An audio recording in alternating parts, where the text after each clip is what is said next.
बन के तुम बहार हो।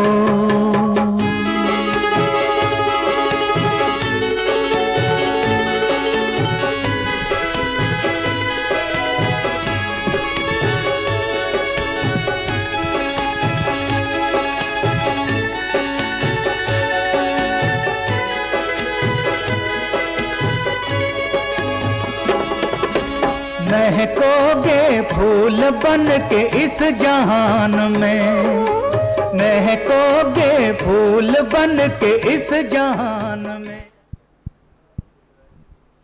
ओम शांति। आदरणीय भाई साहब मधुबन पावन भूमि से पधारे हैं और मधुबन की जो पावन जो छटा है यहाँ पर बिखेरने के लिए, और साथ साथ जो भाई साहब के अपनी पवित्रता की जो खुशबू है उसको बिखेरने के लिए। और जैसे गीत भी बज रहा था, क्या गीत बज रहा था? मधुबन के चमन के तुम बहार हो। तो मधुबन के जो चमन है, जो खुशबू है, और भाई साहब मधुबन निवासी होने के कारण से वो खुशबू भाई साहब हमारे बीच में लेकर के आए हैं। और इस पद्म सरोवर को भी वैसे ही खुशबूदार बनाने के लिए, मधुबन निवासी हम सबको भी बनाने के लिए, ऐसे भाई साहब को हम तहे दिल से स्वागत करते हैं। तालियों के साथ जोरदार ताली बजाएंगे। बहुत समय के बाद भाई साहब हमारे बीच में आएंगे और भाई साहब के मन में क्या प्रेरणा है, क्या इंस्पिरेशन है। आज भी अमृत वेले भाई साहब के साथ हमारा बहुत पावरफुल रहा, तो क्या इंस्पिरेशन भाई साहब लेकर के हमारे बीच में आए हैं, हमारे साथ भाई साहब शेयर करेंगे।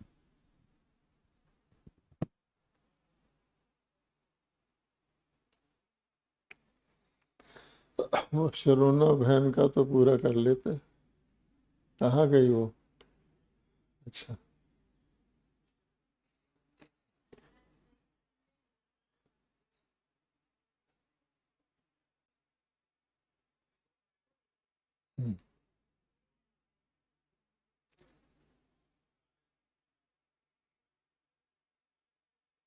ओम शांति।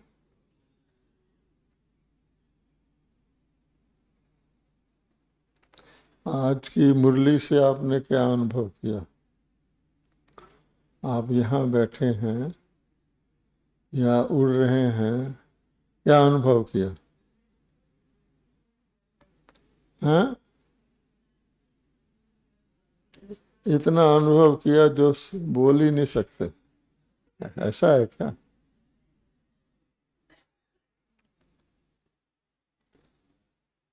यानी बाबा हमको रोज रोज यही स्मृति दिलाते हैं, एक शब्द में कहें कि मैं कौन हूँ। मैं कौन हूँ, पहले दिन का भी मैं कौन हूँ, आज का भी मैं कौन हूँ, और लास्ट घड़ी का भी मैं कौन हूँ। अब मैं कौन हूँ समझ नहीं हम आए थे। रोज बाबा समझाते हैं मैं कौन हूँ, फिर भी माया क्या करती है? वो कहती है कि जो तुम हो वो नहीं, जो मैं कहती हूँ वो तुम। बाबा ने इतना सम्मान हमारा बताया है कि किसी कलयुगी व्यक्ति को भी राम सीता बना दो, राधे कृष्ण बना दो, उनको पता है कि ये एक्टर है, फिर भी प्राइम मिनिस्टर भी होगा तो उसके आगे नमस्कार करेगा, झुकेगा। इतना आपका सम्मान है। जो राम सीता जिसको हम कहते हैं पूरी तरह जीत नहीं पाई थी। अच्छा, फिर बाबा ने आज की दुनिया की प्राप्तियां और जो बाबा प्राप्तियां कराता है उसकी इतनी अनुभूति कराई है कि आप सीधा ही उड़ते रह सकते हैं। आज की दुनिया में बड़े से बड़ा कौन है? जो भी है, अच्छा, उसकी प्राप्ति कितने समय की है? श्योर नहीं है। और हमारी एक जन्म की प्राप्ति एक जन्म के भी थोड़े हिस्से की, कितने समय की है और क्या प्राप्ति है। और बाबा कहता मैं किन को कराता हूँ। आजकल तो कॉलेज में दाखिले के लिए भी देखते हैं पिछले नंबर कितने थे, और हमारा बाबा देखता है क्या, लेता ही 0 नंबर वालों को है, जिसको दुनिया कहती है ना ये कुछ नहीं कर सकते, उसको 0 से हीरो बना देता। अब बाबा कहता है सबको पता है, लेकिन अंदर लॉकर में डबल लॉक करके अपना रखा हुआ। अब कहते उसको ताले को खोलो, उसको पहले तो खुद उस नशे में रहो, फिर दूसरों को कराओगे तो और भी अच्छा है। हम सब निमित्त हैं कि नहीं है? निमित्त हैं या मैं हैं? अच्छा, जो कहते हैं निमित्त है वो हाथ उठाइए। अच्छा, ठीक है। निमित्त का क्या काम होता है? आज बाबा ने क्या कहा, निमित्त का क्या काम होता है?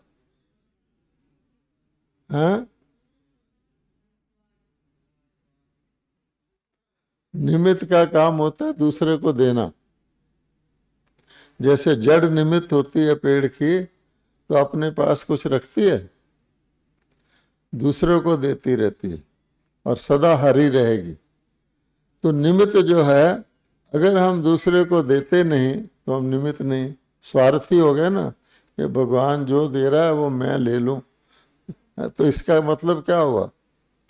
परमात्मा कहता है तुम देने के लिए लेते हो, इसलिए दोगे तो आपका डबल फायदा है कि दूसरे को दोगे आपका अपना ही हो जाएगा और साथ साथ दुआएं मिलेगी। तो एक तो खजाने को खोले, फिर उसको बांटे, और हमारे खजाने ऐसे हैं जो बांटेंगे तो बढ़ेंगे। तो आज बाबा ने आपकी भगवान की प्राप्ति, शिक्षक की पढ़ाई, सतगुरु की दे, सारा कुछ कह के क्या कहा कि इस स्मृति में रहो, और माया इसी की विस्मृति करा देती है।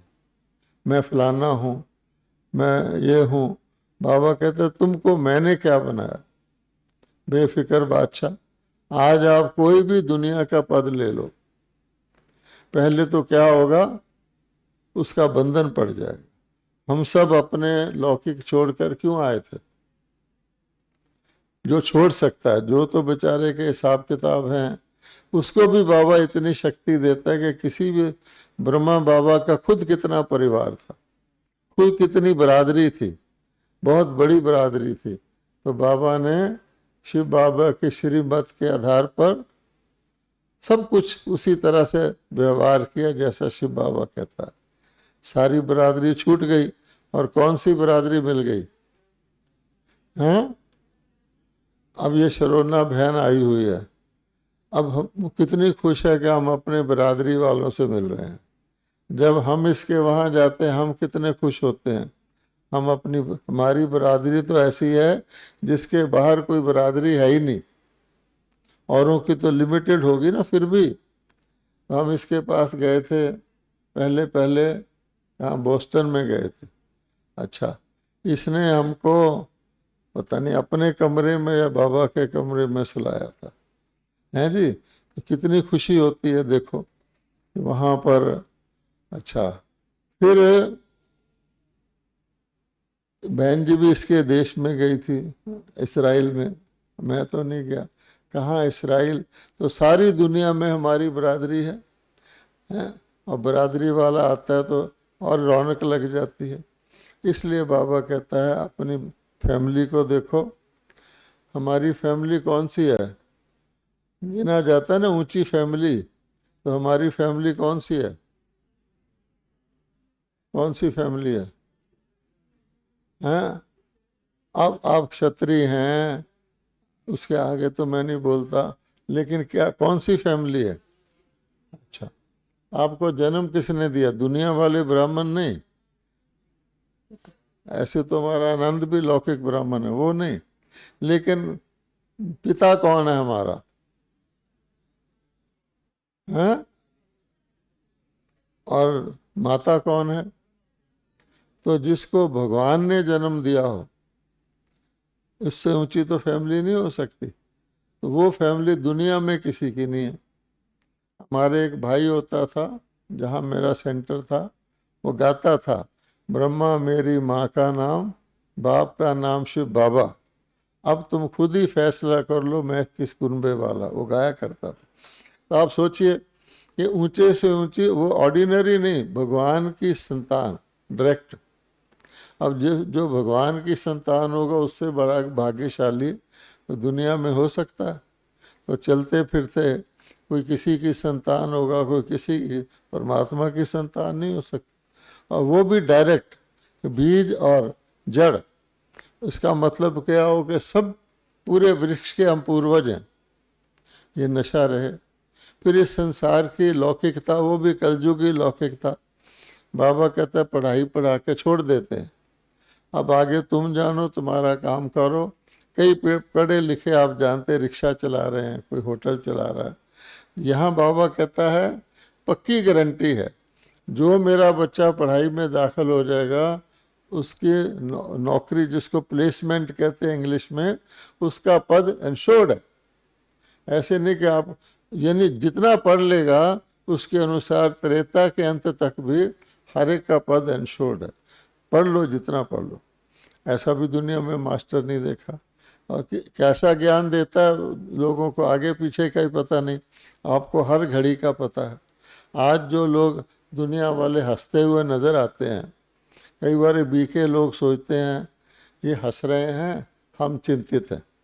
तो बाबा ने क्या कहा, बीके होके चिंता करना, जिसको अपनी जन्मपत्री पता है, सारी दुनिया की जन्मपत्री पता है, चिंता वो करता है जो सोचता है पता नहीं क्या होगा। तो हम सबको ऐसा किसी को है जिसको पता नहीं क्या होगा। और बाबा ने ये भी कह दिया, पता नहीं मेरा क्या पद होगा, पता नहीं। तो जिसको पता नहीं, भगवान के पास आके भी पता नहीं, उसको कौन पता दे सकता। तो कहते पता सब है, ज़रा याद कर लो। इसलिए आगे पीछे का पता है। दुनिया के लोग हंसते हुए नजर आते हैं। कल परसों हमारे भाइयों ने मुझे कहा कि प्राइम मिनिस्टर आबू में आ रहे हैं और टीवी खोलो। अच्छा, मैंने कहा खोलो। तो उसमें बहुत बड़ी भीड़ थी, बहुत बड़ी भीड़ थी, और प्राइम मिनिस्टर बोल रहे थे, एक देवी की पूजा कर रहे थे, अम्बा देवी है ना, उसकी पूजा कर रहे थे।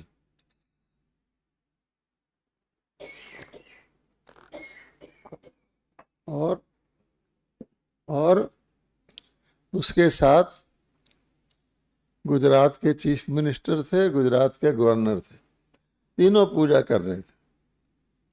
तो हमने देखा गुजरात का गवर्नर आर्य समाजी है, पर उसको भी रस्मी तौर पे पूजा करनी है। तो जवानी मोदी को याद था, जो भी मंत्र था बोल रहा था।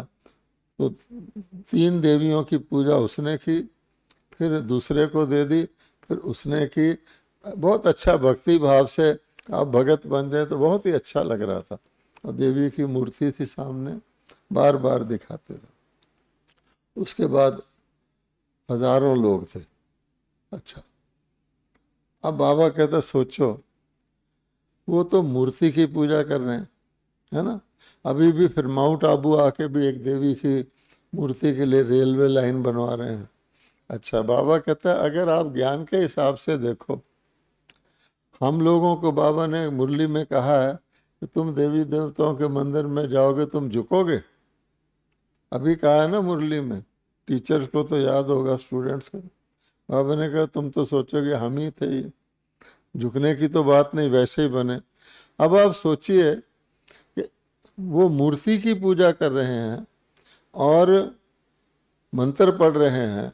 बाबा ने आज क्या कहा, मैंने सतगुरु रूप से तुमको कितने मंत्र दिए हैं, हैं?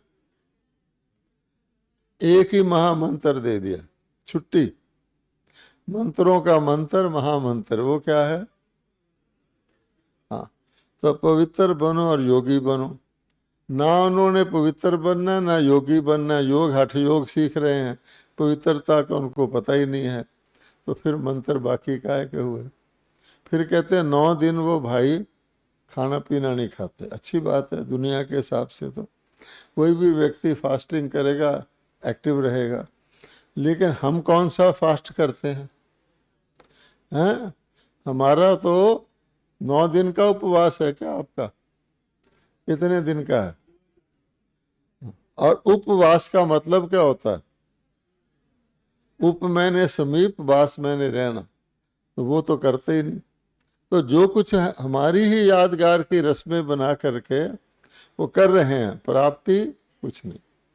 फिर मैंने देखा हजारों लोग, तो देखकर व्यक्ति को खुशी तो बहुत होती है। देखो इतने हजार लोग हैं भारतवासी, वो होते तो शोर करने वाले हैं, आवाज़ बहुत ज़ोर से करते हैं।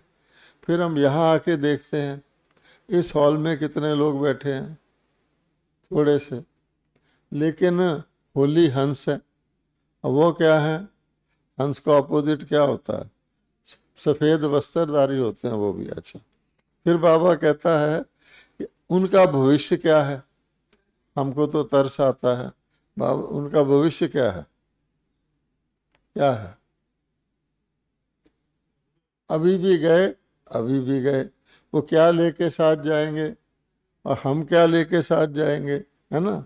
तो जब आप उससे देखते हैं तो मुंह से क्या निकलता है? बाबा के लिए क्या निकलता है?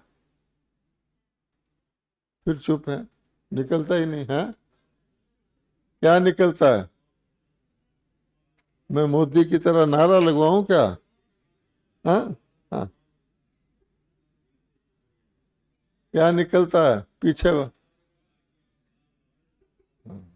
फिर बाबा क्या जवाब देता है? अब ये यहाँ तक है या अंदर तक है? हाँ, क्योंकि बाबा कहता है बच्चे अपने ही संकल्पों से जो मैं उनको देता हूँ उसमें पानी मिला लेते हैं, डिल्यूट कर लेते हैं, फिर वो असर नहीं होता, है ना?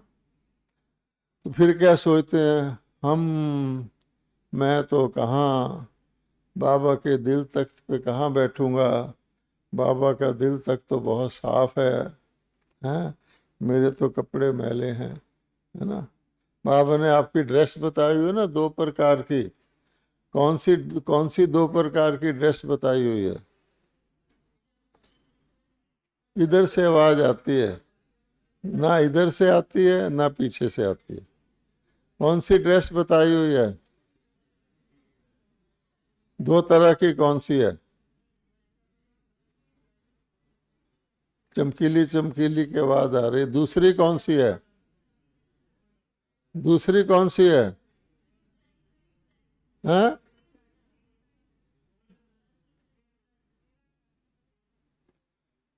अगर दोनों ड्रेस पहने रहे फिर तो उड़ते रहेंगे। लेकिन दूसरी ड्रेस कौन सी जो नीचे ले आती है, उसका नाम क्या है? ड्रेस कैसी है वो? ड्राई क्लीन है, साफ है, ओआरसी की धुली हुई है, क्या है वो? उसका नाम बाबा ने क्या दिया हुआ? दागदार ड्रेस। कई बार तो बाबा कहते हैं खून से लथपथ ड्रेस। फिर बाबा गुरु नानक का भी मिसाल देता है, अभी 2 दिन पहले ही मुरली में दिया है। क्या मिसाल दिया? हाँ, ऐसी खराब ड्रेस वो कौन सी है? कौन सा देह अभिमान? कलयुग का। बाबा कहते हैं कि कलयुग की जो ड्रेस है वो इस देह की है और कई जन्मों के इसके अंदर दाग लगे हुए, इसका जो जन्म ही घटिया है। तो ऐसी ड्रेस को छोड़कर अभी कौन सी ड्रेस पहननी है? अभी हमको क्या बनना है सीधा? हैं? जो यज्ञ से नए कपड़े मिलते हैं वो ड्रेस है या कुछ और है? हैं? कई लोग आजकल सफ़ेद ड्रेस का भी फायदा लेते हैं, रखते सफ़ेद हैं, लेकिन गौर से देखोगे तो फर्क पड़ जाता है। आपको पता ही है ना? जो हमारे मम्मा पापा पहनते थे, जो दादियाँ पहनती थीं, जो सीनियर सिस्टर पहनती हैं, कैसी उनकी ड्रेस होती है, कैसे उनके चप्पल होते हैं। आज की राष्ट्रपति भी कैसी चप्पल पहनती है, और यहाँ पर आप जानते हैं।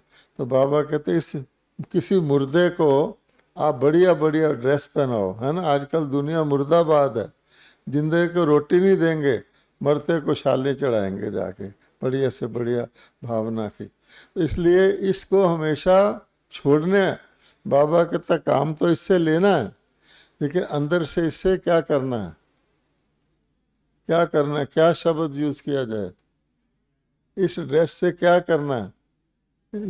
डिटैच इतना आसानी से नहीं है। हाँ, आप तो इसको छोड़ेंगे, वो आपको नहीं छोड़ेगी। हाँ, इससे क्या करना है, हाँ?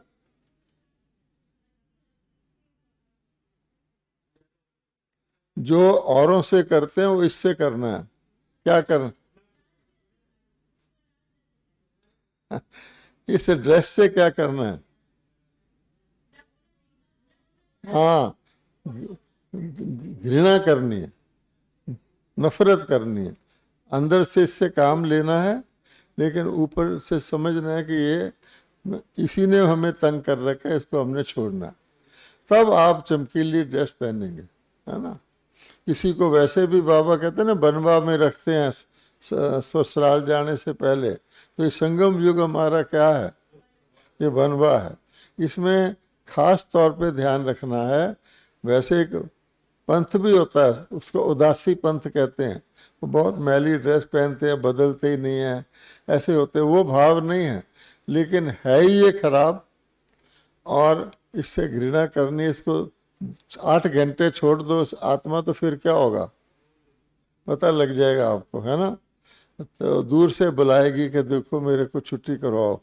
इसलिए भगवान कहता है ये छोड़ेंगे तो चमकीली ड्रेस पहनेंगे। अब हमारा लक्ष्य क्या है, कई कहते हैं ना वर्तमान समय में क्या करना है, वर्तमान समय में क्या पुरुषार्थ करना है। तो क्या पुरुषार्थ करना है, अगर एक शब्द में कहें, वर्तमान समय हमारा लक्ष्य क्या है।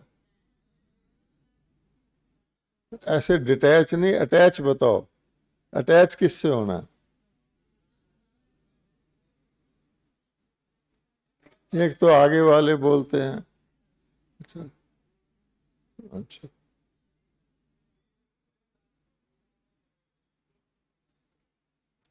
वर्तमान समय हमारा नेक्स्ट बस स्टॉप कौन सा है, वो तो घर है। बस कौन सी आएगी वहां, हाँ फरिश्ता। वर्तमान समय हमारा लक्ष्य है फरिश्ता। तो जो बनना होता है उसकी पहले से तैयारी की जाती है। तो फरिश्ता ऊपर जाके बनना है या यहाँ बनना है, पहले यहाँ अभ्यास करेंगे। ब्रह्मा बाबा पहले धरती पर फरिश्ता बने, तभी जाके उस स्थिति को धारण किया ना। तो हर वक्त हमको बहुत फायदा है इसमें।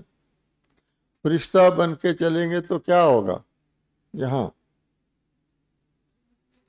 अगर आज ही ORC वाले फैसला कर ले, एक दिन ट्राई करके देखो कि हम एक दिन के लिए फरिश्ता बन के चलेंगे।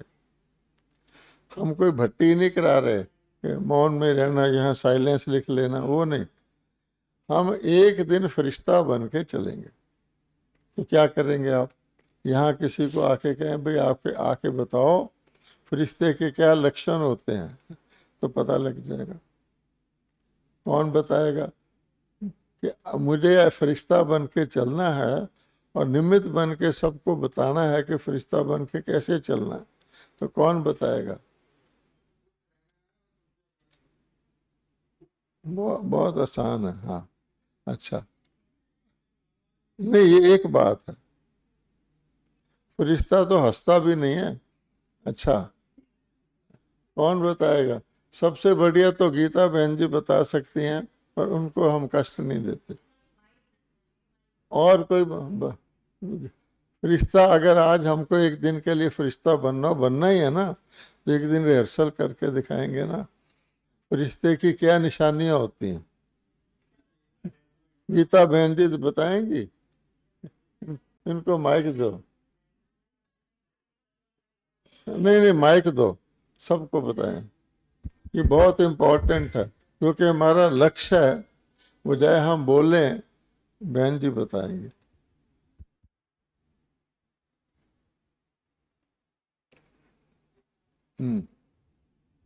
अब सब सीरियसली नोट करना, उनका बहुत अनुभव है। हाँ जी। फरिश्ता बनने के लिए एक तो अपने आप को लाइट माइट रूप बनाना है। जैसे बाबा व्यक्त से अव्यक्त हुए, ऐसे हमको भी पहले व्यक्त से अव्यक्त स्थिति को धारण करना है, इसी का अभ्यास करना है। और जितना जितना हम लाइट और माइट बनते जाएंगे, हल्के होते जाएंगे, तो फरिश्तेपन का अनुभव होगा। इसीलिए बाबा हमेशा कहता है बच्चे लाइट रहो, मन से भी तन से भी। अगर हम भारी रहेंगे तो फरिश्ता नहीं बन सकते हैं। और फरिश्ता जो है वो सदा उड़ती कला का अनुभव करता है। यही मेरा अनुभव है और ये पुरुषार्थ है। बहुत अच्छा बहन जी ने सार में बताया। आप सब वर्षों से मुरलियां पढ़ते हैं। मुरलियों में फरिश्ते की कई प्रकार की परिभाषा आती है, और एक पूरा वर्ष तो बाबा ने फरिश्ता पर मुरलियां चलाई हुई है। पहली बात है, फरिश्ता का अर्थ है जिसका फर्श से नहीं कोई रिश्ता, वो है फरिश्ता। एक होता है फर्श और एक होता है अर्श। अर्श किसको कहते हैं? उर्दू का शब्द है, हुसैन बहन बताएगी। अर्श ऊपर आकाश में कहते हैं, फर्श धरती को कहते हैं। इसका मतलब क्या हुआ कि जिसके धरती पर पांव नहीं हो, जो सदा उड़ती कला में रहे। अगर आसान करने तो खुशी के झूले में यहाँ झूल करके आप अनुभव कर सकते हैं। अगर उड़ती कला से किसी को डर लगे मैं गिर ना जाऊं, तो ये बाबा ने झूला भी बताया हुआ। इसको तो कोई धक्का भी लगा देता है तो उड़ता तो फील करते हैं। अच्छा, दूसरी बात, फरिश्ते के हड्डी मांस का शरीर नहीं होता। तीसरी बात, फरिश्ता एक जगह नहीं टिकता कभी भी। जैसे हम कहते हैं ना, मैं ORC में 15 साल से हूँ, ये कोई बड़ी बात नहीं है। फरिश्ता एक जगह नहीं टिकता, उसकी स्पीड फास्टेस्ट होती है। जितनी आपके संकल्प की स्पीड है उतनी स्पीड फरिश्ता की होती है। फरिश्ता सदा वरदान देता है, कल्याण की बात करता है। फरिश्ता किसी को शराप नहीं देता, किसी उसको मतलब नेगेटिव संकल्प, व्यर्थ संकल्प फरिश्ता में होता ही नहीं। फरिश्ता ट्रांसपेरेंट होता। अच्छा, अब आप देखिए, ब्रह्मा बाबा ने 18 जनवरी 1969, कितने साल हो गए, इतने साल पहले ब्रह्मा बाबा ने फरिश्ता बन के दिखाया। क्यों दिखाया? ब्रह्मा बाबा भी चाहते थे कि मैं यहाँ रहूं, मातेश्वरी भी यहाँ रहे, अपने बच्चों को देखूं। आज ब्रह्मा बाबा साकार में हो तो कितने खुश हों। आप ब्रह्मा बाबा का माउंट आबू में गए हैं, कमरा कितना बड़ा है ब्रह्मा बाबा का। अभी तो उसको डबल किया हुआ यहाँ, वरना जहाँ तक कुर्सी थी वहाँ तक ही ब्रह्मा बाबा का कमरा था। एक छोटी सी गद्दी है, एक खाट है, एक कुर्सी है, और उधर जहाँ ब्रह्मा बाबा का चित्र है वहाँ वो लक्ष्मी नारायण का चित्र रखते थे, लक्ष्य रखने के लिए। और उस कमरे में रहकर ब्रह्मा बाबा ने कितना बड़ा यज्ञ रचा, है ना। अच्छा, क्योंकि फिर उन्होंने सोचा कि कोई मुझे बुलाता है कि मैं जाता हूँ, शरीर से जाना पड़ता है, ट्रेन करो, ये करो, तो क्यों ना मैं फरिश्ता बन जाऊँ, ताकि मैं जहाँ चाहूँ, जितनी जगह चाहूँ, फटाफट पहुँच जाऊँ। तो बाबा कहता अब हमको भी करना है। बहुत साल हो गए ब्राह्मण बनते हुए। ब्राह्मण की भी एक टाइम लिमिट है ना, जैसे देवता की टाइम लिमिट है, क्षत्रिय की टाइम लिमिट है, कलयुग की भी टाइम लिमिट है, तो संगम की भी टाइम लिमिट है। और संगम में भी 3 स्टेज होते हैं। ऐसे थोड़ी संगम का शुरू, संगम का आज और संगम का अंत एक ही होगा। तो संगम का शुरू का मैं कौन हूँ क्या है, ये बाबा ने हमको कांटे से हटा करके कली बनाया, या कहो शूद्र से ब्राह्मण बनाया। बाबा कहता है कि मैं कोई शारीरिक जन्म नहीं देता हूँ, कहता है ना, मैं तो मुख के द्वारा, कल की मुरली में कितना डिटेल था। अच्छा, अब हमको बनाया उसने, मरजीवा बना दिया। अब हमारा प्राणी दुनिया से कोई नाता नहीं रहा। प्राणी दुनिया में रहो, हिसाब किताब है, लेकिन आपको पक्का रहना चाहिए ये प्राणी दुनिया है। आपका कोई लौकिक संबंधी वगैरह है, आजकल लौकिक को भी उतना ही महत्व देते हैं कई जितना अलौकिक को, बल्कि समझते हैं कि अलौकिक में हम ज़रा ज़्यादा खुश हैं, आराम से रहते हैं बाबा की पालना में, फिर भी जड़े लौकिक में हैं। तो बाबा कहते हैं आपको ये तंग करेगा, मेरा तो कुछ नहीं जाता। अंत में अगर हमने बिल्कुल फाइनल फरिश्ता बनना है तो हमारे ऊपर किसी भी प्रकार का आकर्षण नहीं होना चाहिए। आकर्षण का मतलब यह है कोई भी बंधन हमें, कोई भी चीज़ हमें खींचे नहीं। अब आत्मा जा रही है, उसको लोग खींचें तो कितना तकलीफ होगा। उसका टाइम आ गया शरीर छोड़ के जाने का, अब वो जा रही है, पीछे से आप उसको खींच रहे हैं, तो आप तो शरीर में हैं, उसको कितना कष्ट होगा कि नहीं होगा, है ना। किसी फौजी को ड्यूटी पर जाना पड़ता है, बुलावा आ जाता है, तो घर वाले खड़े होकर देखते हैं मजबूरी से, उसके भी पीछे जब तक वो फौज में पहुंच ना जाए। इसलिए बाबा कहता है आपके हित में है, अगर आपको यहाँ खींच पड़ी तो क्या होगा, आप लाइन में लग जाओगे। लाइन का मतलब क्या है कि जो बिना खींच वाले आगे आगे चले जाएंगे, और खींच वाले जाना तो पड़ेगा ही, मजबूरी से धक्का सा भी जाना पड़ेगा। लाइन में लग गए, अब यहाँ लाइन में लग गए तो फिर क्या होगा, फिर सतयुग और त्रेता में बहुत बड़े लंबा डिस्टेंस है और लंबे पद भी हैं। तो वहाँ फिर आपको क्या होगा, जहाँ आपका नंबर आएगा, फिर पहले तो युग बदला, फिर आपका पद बदला, तो क्या पाया। इसलिए बाबा कहता है इतने फ्री रहें, जिसको बाबा कहता है एवर रेडी। एवर रेडी शब्द तो बड़ा आसान है, सबसे पूछो जी हम एवर रेडी हैं, जमराज आएगा तो हम चलेंगे, वो तो आपको मार्जिन नहीं देगा, वो कि एवर रेडी थोड़ी है, वो तो मजबूरी का वारंट है। इसलिए भगवान कहता है दुनिया वालों में और हम में फ़र्क यही है, हम विद ऑनर जाते हैं, यहाँ से हिसाब किताब चुकतू करके। अब आपकी मर्जी है, लाइन में लगना पसंद है आपको या लाइन में लगवाना पसंद है। आप चाहते हैं आपके आगे लाइन लगे या आप चाहते हैं आप लाइन में लगे।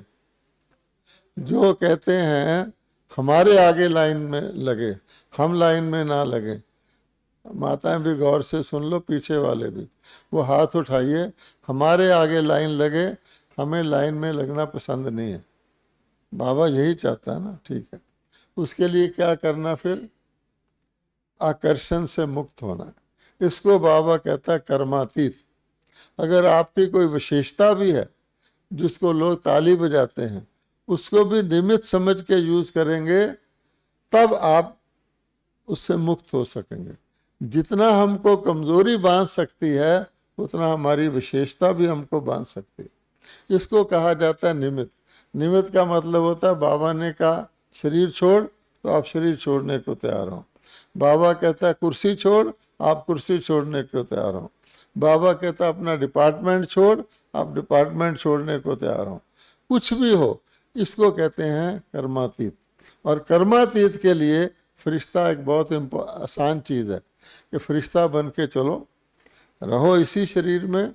मतलब ये मेरा बेटा है, ये मेरा भाई है, ये मेरे कमरे में रहने वाला है, कोई भी है, मैं उसके साथ रहूँगा। अंदर से मेरा नो रिश्ता, और उसके लिए भला ही सोचूंगा, है ना। ऐसे नहीं कि उसके लिए बुरा सोचें, खराब सोचें, उसका नुक्स सोचें, वो फरिश्ता नहीं बन सकता। इसलिए बाबा कहता है दूसरी बात, आप सभी आसक्तियों से मुक्त हो सकते हैं अगर आप फरिश्ता बन के चले। बाबा ने क्या कहा हुआ है, निराकारी कौन, आत्मा। निर्विकारी कौन, निर्विकारी कौन, निराकारी आत्मा। तो निर्विकारी कौन, निर्विकारी फरिश्ता। और निरहंकारी कौन, साकार। इसलिए बाबा ने कहा हुआ है कि इस दुनिया में ब्राह्मण को निरअहंकारी रहना है। और ये अहंकार बड़ी सूक्ष्म चीज है, आपको पता भी नहीं लगेगा मुझे अहंकार है। अगर आपके मुंह से डायरेक्टली या इनडायरेक्टली मैं शब्द निकलता, अच्छा नहीं भी निकलता, आपके अंदर किसी प्रकार का भी मैं है, तो आप समझ लीजिए निरहंकारी नहीं है। अपने को दूसरे से कंपेयर भी कर लिया, या दूसरे से अपने से कंपेयर भी कर लिया। मान लो यहाँ 3 स्पीकर बैठे हैं, तीनों ने भाषण करना है और आपको भी करना है, और आपके मन में आ गया, क्या आया, मेरा भाषण इससे अच्छा हो, तो आपको लगी चिंता। समझा आपने ना, तो आप नेचुरल भाषण कर सकेंगे। तो ये हो गया। अच्छा, बाद में क्या हुआ, पूछते हैं अपने जो अपने फ्रेंड होते हैं, मेरा भाषण कैसा हुआ? हाँ, अच्छा, वो तो फ्रेंड है आपके, वो कहेंगे जी आपका बहुत बढ़िया हुआ, क्योंकि उनको तो आपके दोस्त रहना है। अच्छा, कोई दूसरा कहेगा इससे उसका भाषण अच्छा था, बस प्राण निकल गए। अब बाबा कहता है ये क्या है? इसलिए ये विशेषता आपकी, गीत गाने वालों को भी ऐसे ही होता है। एक बार मैं बॉम्बे में गया, तो बॉम्बे में विले पार्ले सेंटर के बाद टेंट लगा हुआ था। एक बहन गीत गा रही थी, बहुत अच्छा गीत गा रही थी, हम बैठे थे, मैं उसी वक्त गया। इतने में कार आई, एक दूसरी सिंगर वहाँ से उतरी, वो शायद उससे ज़्यादा मशहूर थी या बड़ी थी। इसकी आवाज़ ही बंद हो गई, जैसे प्राण निकल गए हों, उसका सुर भी बदल गया, ताल भी बदल गया। अगर वो ना आती तो नॉर्मल गाती हो। तो कहने ये हमारे साथ भी होता है। इसलिए भगवान कहता है इसको कहते हैं मैं। तो निरअहंकारी मीन्स निमित्त। निमित्त मीन्स जैसे बाबा मम्मा थे, दादियाँ थी, जिसको मान लो बाबा ने कह दिया, संदेशी दादी बहुत मधुबन में रहना पसंद करती थी, बाबा ने हर एक को भेजना था, तो बाबा ने उसको भी भेजा। बहुत आंसू आए, ये आए, तो बाबा ने भेजा। फिर वो इतनी खुश थी कि मेरी उन्नति हो गई, मैं लोगों को ज्ञान समझाती हूँ। इसलिए श्रीमत आज भी बाबा ने क्या कहा कि आपको क्या चीज़ है जो आपके साथ रहती है? बाबा कैसे साथ रहता है? श्रीमत साथ रहती। इसलिए हमको एडजस्ट करना, अपने आप को देखना है कि अगर मैं यहाँ से वहाँ नहीं जा सकता तो मैं फिर फरिश्ता कैसे बन जाऊँगा, और मैं फिर श्रीमत पे कैसे? तो मेरी तो बंधन है यहाँ पर, चाहे सोने की जंजीर है या रेशम की है। इसलिए एक तो निरहंकारी, यहाँ वो जो सूक्ष्म लोक है जिसकी हम बात कर रहे हैं, फरिश्ता लोग, वहाँ आप निर्विकारी, बाबा ने कहा है, आसानी से रह सकते हैं अगर आप फरिश्ता रूप में रहेंगे। अब विकारों के कई रूप हैं। मान लो खाने पीने की आसक्ति है, देखा जाए तो ये भी एक प्रकार का भोग है। कई दुनिया वाले आके कहते हैं ब्रह्मा कुमारियों के जाके तो देखो, क्या कहते हैं? हाँ,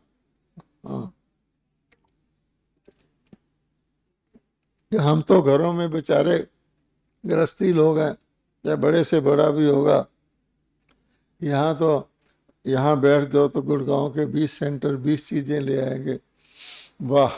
तो बाबा कहता है तो भोग ना, जिसको हम भोग कहते हैं, ये भी है। अब आपको सचमुच आसक्ति है और आप टेम्परेरीली कंट्रोल भी करते हो, फिर कोई कारण बन जाता है, तो उसका इलाज क्या है? बाबा कहता है सूक्ष्म लोक। क्योंकि आखिरकार आत्मा वासना लेती है। आप गौर से सोचो, आखिरकार आत्मा को जो संतुष्टि होती है वो वासना लेके होती है, खाने से नहीं होती है। आप कहेंगे कैसे? बाबा हम भोग लगाते हैं, बाबा को, ब्रह्मा बाबा को लगाते हैं, शिव बाबा को लगाते हैं, तो वो शरीर में आके खाते हैं या वासना लेते हैं? वासना लेते हैं ना। अच्छा, आप कुछ भी खाओ, अंदर आपके आत्मा के क्या जाता है? आपके अंदर हलवा जाता है, खीर जाती है, वासना जाती है? वासना जाती है। अच्छा, अब इसका प्रूफ क्या है?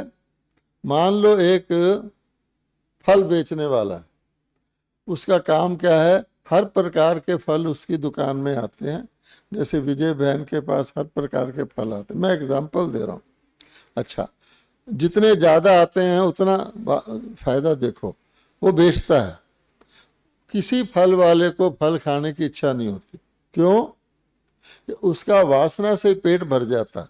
आप देखिए, फल वाले को उसका जन्मदिन पर आप जाके फल की टोकरी दीजिए कि लीजिए आपके ये लाएंगे, वो क्या करेगा?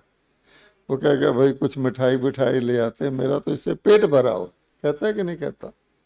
मुझे पता है, एक बार मैं कुल्लू में गया, कोई फंक्शन था, वहाँ मुझे सेब के गोदाम में सुला दिया। अच्छा, जगह नहीं थी, तो 6 महीने में सेब के नाम से ना ऐसे लगता था चारों तरफ मुझे सेब ही सेब की आ रहा है। इसको कहते हैं वासना। तो इतना पेट आपका भर जाएगा कि आप कहेंगे इसकी चीज़ की तो मैं शक्ल नहीं देखनी चाहता। इसी प्रकार से बाबा कहते हैं आप सूक्ष्म वतन में आ जाओ, आपको जूतों जिस चीज़ का शौक है वहाँ अथाह आपको बाबा दिखा देगा। अच्छा, आप उसको अच्छी तरह यूज़ कर लो। एक दिन में 15 प्रकार के जूते जो आपको पसंद है चेंज करके देख लो। आपकी वासना हो गई ना, वैसे मुर्दे के आपकी आत्मा निकल जाए तो जूता पहनाए क्या फ़ायदा। इसलिए बाबा कहता है निर्विकारी बनना हो किसी भी प्रकार से तो सूक्ष्म वतन में फरिश्ता रूप में रहो। बाबा ने ऐसे नहीं कहा हुआ एक्सरसाइज कि आत्मा रूप, क्योंकि आत्मा रूप हमारा फाइनल है, उस पर पहुंचने के लिए सीधा नहीं पहुंच सकते हमको सतयुग में भी सीधा नहीं जा सकते, हमको स्टेज बाय स्टेज जाना है। इसलिए पहले तो इस लोक में रहकर अपना हित है। कोई कह दी मैं फरिश्ता क्यों रहूं, कहीं तो दूसरे को भी तंग करना शुरू कर देते हैं, वो चुप रहता है, बड़ा फरिश्ता बनने चले हैं। अब ये आसुरी संस्कार है, जो कहते हैं ना असुर विघन डालते थे, असुर के बाहर से नहीं आते। हमारी आसुरी वृत्ति दूसरा पुरुषार्थ कर रहा है, तुम नहीं कर रहे तो चुप तो रहो, उसको भी रोकेंगे। तो इसलिए भगवान कहता है नहीं, वो फिर राम राज में जाते हैं, जंगल में जाते हैं, जंगल में असुर होते हैं, मधुबन में देवता होते हैं रास करने वाले। इसलिए आपको कोई भी किसी प्रकार की आसक्ति हो, निर्विकारी बनना हो तो बाबा ने कहा सूक्ष्म लोक में जाओ। लेकिन सूक्ष्म लोक यहाँ बनाएंगे आप, ये नहीं देखना दूसरे क्या कर रहे हैं, ये तो खराब है, मैं इसके साथ कैसे अच्छा व्यवहार करूं। फरिश्ता मुझे बनना है या उसको फरिश्ता बनाना है? आपका काम क्या है कि मुझे फरिश्ता बनना है या उसको बनाना है? तो मैं उसको फरिश्ता बनाने की कोशिश कर रहा हूँ, ये खराब है, ये अच्छा हो जाए। मैं ये नहीं सोचता कि मैं सहन कर लूँ, मैं इसके पास बैठना भी नहीं चाहता। बाबा कहते जब तक उसके साथ बैठोगे नहीं तुम फरिश्ता बन ही नहीं सकते। हर परीक्षा को जो पार करेगा वो बनेगा। आप नॉर्मल देख लो, एक कार खड़ी है, कार को आपने धक्का लगाना है, तो कार को धक्का लगाने के लिए 4 व्यक्ति चाहिए। अच्छा, कार का इंजन स्टार्ट कर दो, अब उसको धक्का एक व्यक्ति लगा सकता है। फर्क क्या पड़ा? क्या फर्क पड़ा? अब आगे की सीटों वाले ही सो रहे हैं तो फिर मैं बंद कर दूं, हैं? क्या फर्क पड़ा? सुना भी क्या फर्क पड़ा? कार के वैसे धक्का लगाओगे तो 4 व्यक्ति चाहिए, इंजन स्टार्ट करो तो 1 व्यक्ति चाहिए। क्या? उसके अंदर वाइब्रेशन आ गया है ना, हल्का हो गया। इसी प्रकार से आपको भारी लगता है, लेकिन आप फरिश्ता रूप बन जाओगे आपको हल्का लगने लग जाएगा। जो चल नहीं सकता वो भाग सकता है, जो भागता है वो उड़ सकता है। ये पक्की बात है, क्योंकि ये वाइब्रेशन का सवाल है। हम लोग अभी तो भाग तो सकते हैं, व्हील चेयर पे तो बैठ सकते हैं, अब आत्मा निकल जाए, अब आप बताओ यहाँ से शमशान घाट ले जाना है, 4 आदमी कंधा लगाते हैं, 4 आदमी यहाँ से शमशान घाट ले जाएंगे या 10 गाज के बाद कहेंगे तू दूसरा आ जा? बोलो क्या हो गया? भारी हो गया ना। तो ये बात है, तो जो शरीरधारी होगा वो भारी होगा और जो आत्मा रहेगा हल्का रहेगा, और फिर जो फरिश्ता रहेगा उसके अंदर तो जैसे बिजली का करंट है। तो पहले हमको यहाँ फरिश्ता बनना है, यानी ब्राह्मण से फरिश्ता बनने का आप अभ्यास करेंगे, फिर आप फरिश्ता से ब्राह्मण बनने का अभ्यास करेंगे, ऊपर रहकर नीचे आना। अभी नीचे रहकर ऊपर जाना तो मुश्किल है। अब ब्रह्मा बाबा क्या करते थे, बाप दादा दोनों ऊपर से नीचे आते थे। उनको पता हम ऊपर रहने वाले हैं, हमको मिलकर, और हमको क्यों आते थे, हमको सिखाने, एक दिन तुमको वहाँ जाना है। अब ये लास्ट टाइम आ गया है, रिटर्न जर्नी करनी है कि नहीं करनी है। वरना बाबा कहता है मैं तो समझाता रहता हूँ, पढ़ाता रहता हूँ, एक दिन जब आएगा उड़ो मैं आत्मा हूँ, तो कहेंगे मैं आत्मा हूँ उड़ो, मैं आत्मा, उड़ेंगे नहीं। फिर क्या होगा, फिर बाबा की बातें याद आएंगी। अब बाबा कहता है पद भी कम हो जाएगा, तकलीफ भी होगी, और सदा के लिए जब सुनेंगे तो और कष्ट होगा। एक पढ़ाई होती है कि आपने एक साल फेल हो गए, अगले साल कर ली।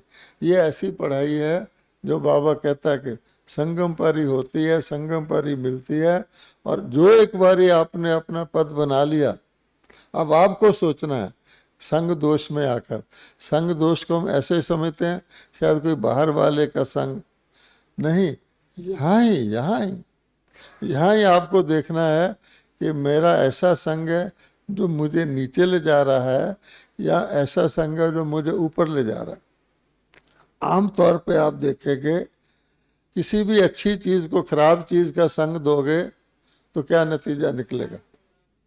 किसी भी अच्छी चीज़ को खराब चीज़ का संग दोगे तो अच्छी खराब होगी या खराब अच्छी हो जाएगी, हैं?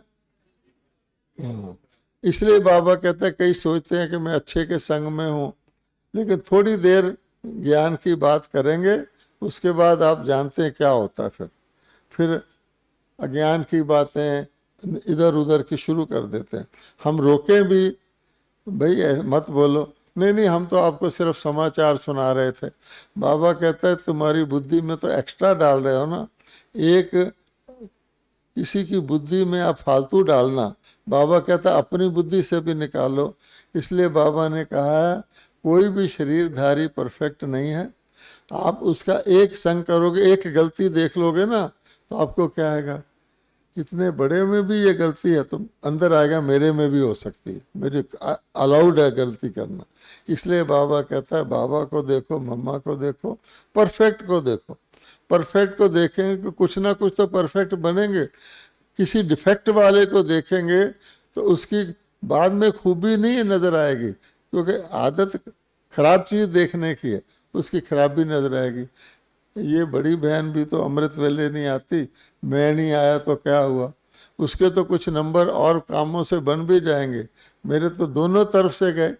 इसलिए बाबा कहता है ये अपनी पढ़ाई है, संगठन है, हम सबको बाबा ने एक जैसी पढ़ाई पढ़ा रहा है।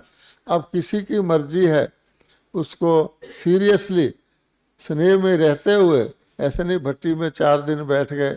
हमारी सदाई भट्टी है, रोज़ बाबा मुरली सुनाता है, उससे हम अपनी धारणा करेंगे तो जैसे हम बनेंगे हमको देख के दूसरा बनेगा। आप अपने चलन से, कर्म से अनेकों का भाग्य बना सकते हो और उसका भी आपको आशीर्वाद में, और अनेकों का बिगाड़ भी सकते हो, उसका भी आपको फल मिलेगा। यहाँ खुली छुट्टी है। इसलिए बाबा कहते हैं कोई दरवाज़ा नहीं, इसका ये मतलब नहीं है कि यहाँ नियम नहीं है, ऑटोमेटिक नियम है। इसलिए प्लीज़ जो आज बाबा ने पूरी कंप्लीट मुरली में कंप्लीट हर एक को प्रोग्राम दिया, उसको फॉलो करें। ओम शांति।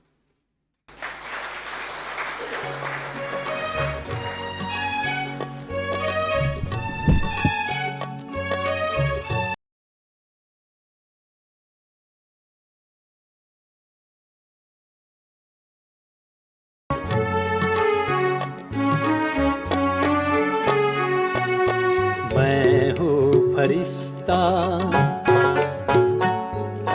मैं हूँ फरिश्ता, मैं हूँ फरिश्ता।